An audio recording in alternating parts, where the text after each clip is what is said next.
Hey everyone, thanks for tuning in. Today I'm not going to pick a lock for you. I'm going to talk about pinning mats. They're really super handy to have. If you don't have one, well, that's what I'm here for today. Start with my personal one that I have. When I first posted my Greenbelt video, people wanted to know where I got it. There it is. Carandtruckremotes.com. I want to say it was about $12 shipped to me here in Illinois. It's got these 7x7 slots for your pins. That's just some pins and quick set parts I dumped out there. It's got this big old work area for you to do your thing, a place to put your plugs. Up here in the corner where I've got it buried, you've got a little place for your oddball parts, notebook, key, I guess, whatever. Place for your pin, your followers, your whatever. It's been pretty handy for me. Like I say, around $12 shipped. If that fits in your budget, this thing's great. There's others that are like this, but a little different, arranged different or no name up here. And I'm not trying to plug this company, just this was a great deal that I found from another Redditor. Moving on, if you've got access to 3D printing, you do it yourself or know someone, there's tons of these pinning trays out there that you can print for cheap. I think they say they cost $2 or $3. There's a lockpicking lawyer style, which I think is similar to this. I know Justin McSlappy on Discord has one with a sliding tray cover over it. If you've got cats or children or other pets or whatever, children as pets, how about that? But if you've got children or pets, that sliding cover may be what you need. If you shop Sparrows, they sell their mini pinning mats, and they also sell a larger one. I don't know if it's similar to this size, but they also sell these pinning mats. I could only find one of mine. They come in a pair. These are pretty cheap. And then we start getting into do-it-yourself. And I meant to have a piece of paper here. One moment, please. Where's my paper? I'm bound to have something around here somewhere. Let's see. I don't want to use that one. Here, I'll just use this envelope. It's close enough. Okay, piece of paper. Just simply fan fold it or concertina fold it. Accordion fold, whatever you like. Get that wavy fan fold. You lay your pins there in your grooves, in your troughs. And that'll get you by for a pinning tray. It's cheap. Everybody's got a piece of paper laying around. You know, even if you just spent your last dime, use the receipt, make you a pinning tray. Okay, and then I've got some other stuff here. You may get lucky. I got a box that had this cardboard that was already stripped. The corrugation is already exposed on one side.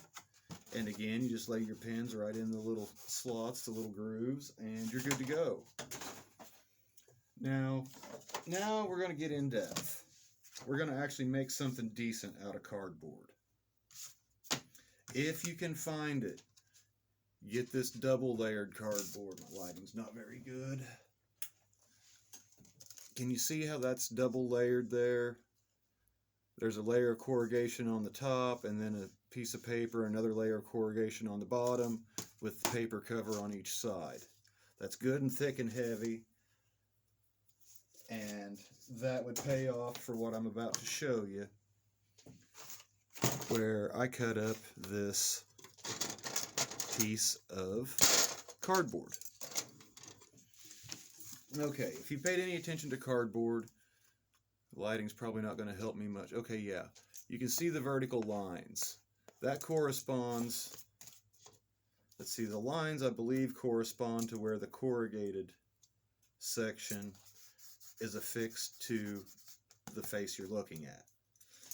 So when I do a nice one, I use a ruler and a pencil and lay it out and stuff, but I'm just going to slap one out so you can see how it's done. You just cut the very top layer. You don't want to go very deep at all. There's 1, 2, 3, 4. That should be 5 grooves.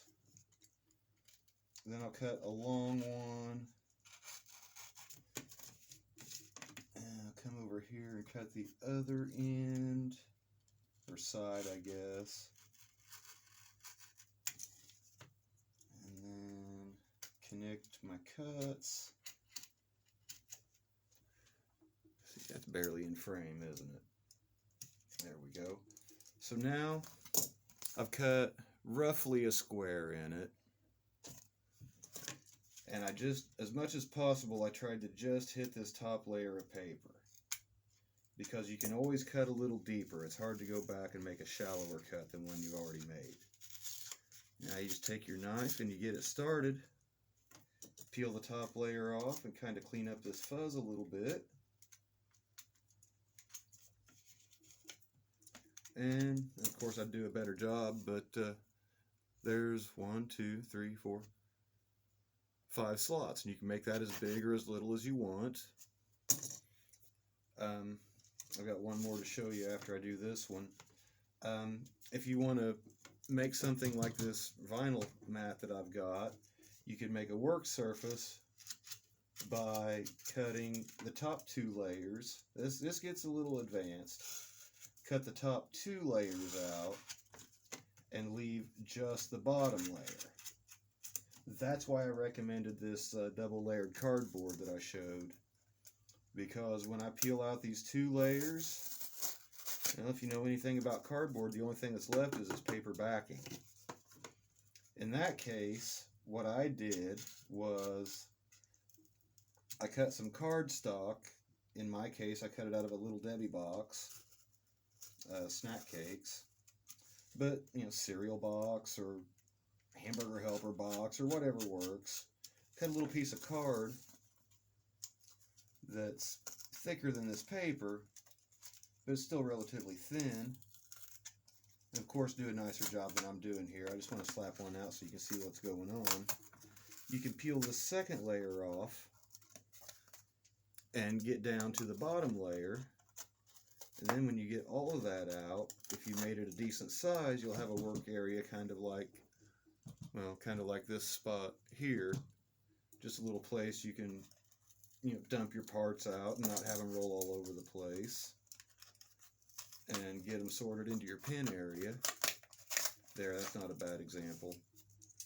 But yeah, you cut that cardstock out, a little bit of glue, or I've got some double-sided carpet tape that I use a lot. And just stick that piece of card in there, and then you don't just poke right through your paper with your pinning tweezers or something. And,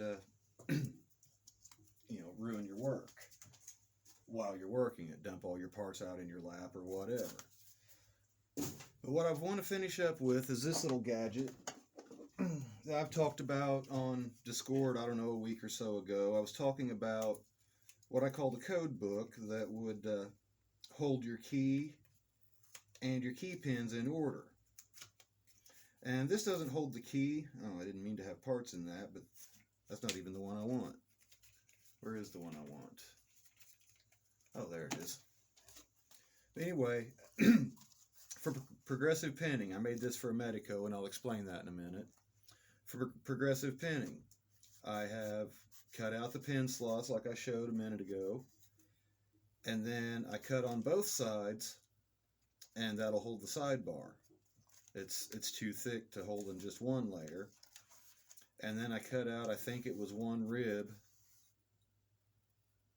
of the corrugation, and that allows it to fold up tight. I can write on it, I can tape it shut, and then if this tape's been open and closed a few times, but if I had good tape on it, then the cat can knock it off, the kids can knock it off, the gecko or the snake or the ferret can knock it off, and nothing happens. So that's some really cheap, easy ways you can make yourself some useful stuff and keep your parts safe. I guess that's all I have for now. Thanks for watching, and I hope this helps you.